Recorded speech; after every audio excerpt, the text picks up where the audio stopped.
Diba, kahapon, nagluto kami ng lomi. Hindi ko alam kung talagang nagustuhan nitong PJ yun eh. Ngayon, kakain siya dito sa atin.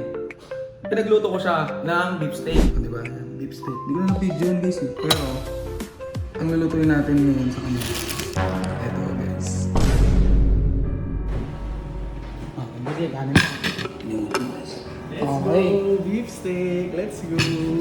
Oh. Masarap yan, oh. Oh, sige, kain ka na. Ano yan? Guys, diba, kahapon, nagluto kami ng lomi. Hindi ko alam kung talagang nagustuhan nitong PJ yun eh. Pero ngayon, syempre, lagi naman, as usual, kakain siya dito sa atin. Pinagluto ko siya ng beef steak. Request niya beef steak eh. Diba, pangmayaman na naman. Beef steak na naman, pangmayaman.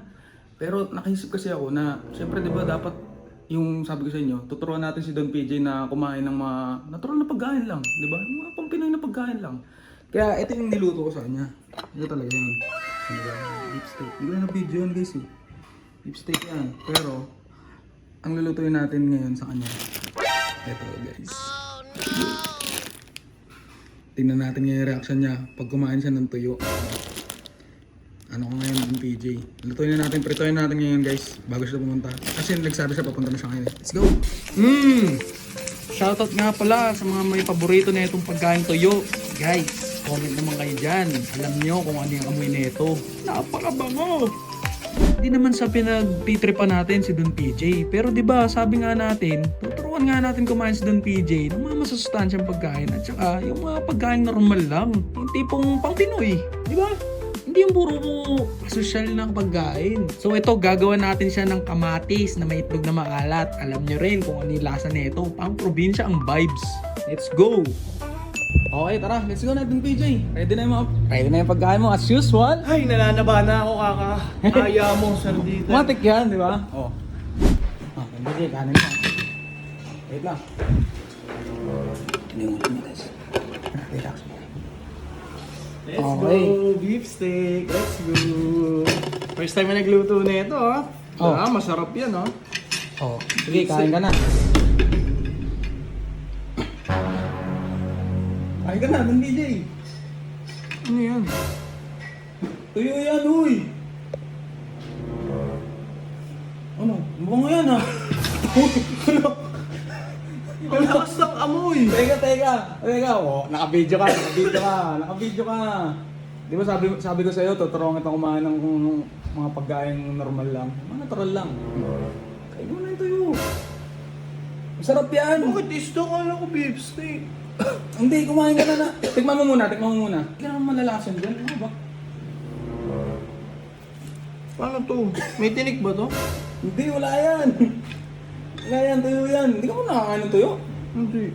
Grabe talaga mga anak mayaman na lang. Guys. Paano to yan? Babalat ako ganyan? Oo, yan. Yan. Sige, tapos tikman mo yun eh. Ayun, oh. Eh, may mga buto pa eh, oh. Hindi yan, wala na yan. Tunaw na yan. Paano to? Hawakan ko na lang. Sige. Tingnan mo lang. Oh. Ano? Oh. 'Di ba? Maalat yan eh. Masarap yan. Mahilig ka sa maalat, 'di ba? Oh. Masarap, 'di ba? Oh, sinubukan lang kita. Huwag ka masyado. Tingnan mo, napapangiti ka, 'di ba? Masarap. Sinubukan lang kita, Don PJ. Masarap Ako pa na. naman. Hindi naman kita ano yun. Dito talaga yun. Oh, tignan mo. Ay, ito pala. Wait lang. Ito pala, may side dish pa. Oh, may gulay pa. Parang, magulay ka. Tignan mo to. Ito talaga yung luto ko para sa'yo. Kanino pa yan? Oh, yan yung beef steak. Oh, di ba? Oh. Teka, wala nang serving spoon mo. Oh, ito serving spoon mo. Tikman mo rin yung beef steak ko. Di ba? Ito nga yung gusto ko eh. Oh, kaya nga. Kaya nga ako pumunta eh. Ay, matik yan. Di ba? Sabi sa'yo, ito-test lang kita pero... Oh. Pero di ba, nasarap ka naman sa tuyo? Hmm. Oh. Hindi, dito na to. Ganda? Hmm. Lo, sure ka? Baka mamaya nagpapakitang gilas ka lang kasi naka-video ka. Hindi, kakainin ko pa ulit. Ay, talagang legit nga, guys. Guys, legit nga talagang nasarapan sa tuyo. Oh, ano masabi mo? Tara na! Sabihin ako sa'yo. Kumain ka na. Ito sa'yo. Ayoko niyan. Akin itong dalawa. Ito sa'yo. Tara na. Guys, approve yung tuyo kay yung PJ, guys. Hindi siya maarte talaga, di ba? Tuyo, check!